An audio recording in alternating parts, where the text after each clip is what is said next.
The congressional hearings into the assassination of Dr. King bore this out. 2 FBI agents testified before a Senate committee chaired by Senator Frank Church.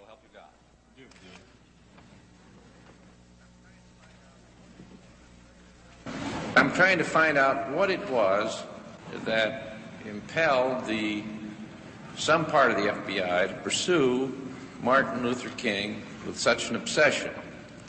And what I understood that answer to be is, first of all, it was not any suspicions of the commission of a federal crime.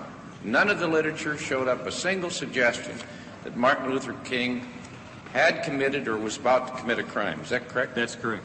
Yes, sir, but at this point, much of what was being done did involve challenges to local laws. And there is a very strong suggestion that King was seen as rallying the lawbreakers and would-be lawbreakers, albeit for a cause that sounded pure. I'm looking now in terms of, if we look at what might have gotten the Bureau started, and if we remember at the same time he is extremely critical of the Bureau's own law enforcement efforts. We see throughout these documents and the New Left documents that it is taboo to criticize the Bureau and particularly the director. Well, was he ever charged with fomenting violence? Did he ever participate in violence? Was it ever alleged that he was about to be violent? That was the very opposite of his philosophy, Senator.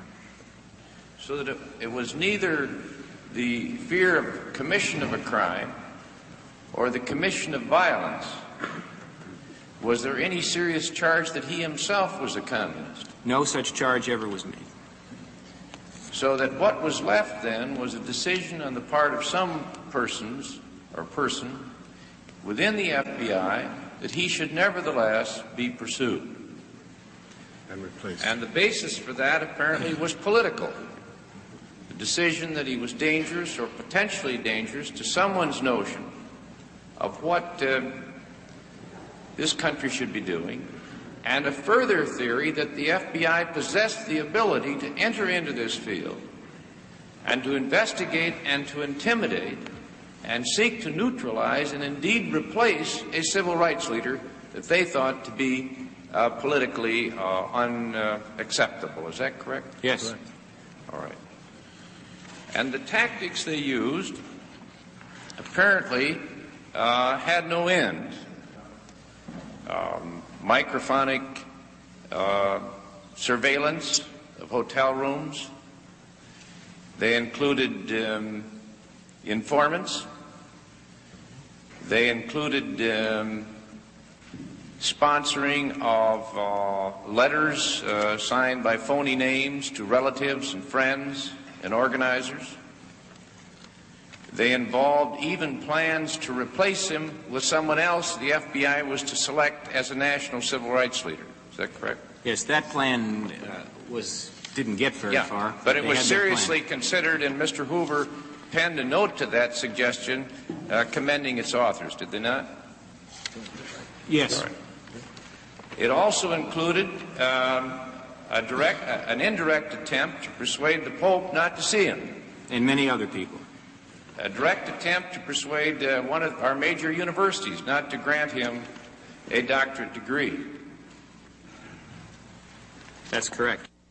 After the March on Washington, there was an acceleration.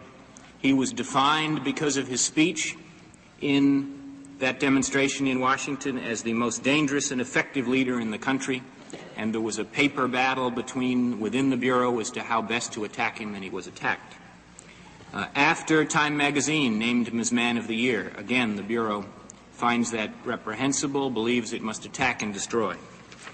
When he was given the Nobel Prize, again, they seek to discredit Dr. King with the persons who welcomed him back from that award.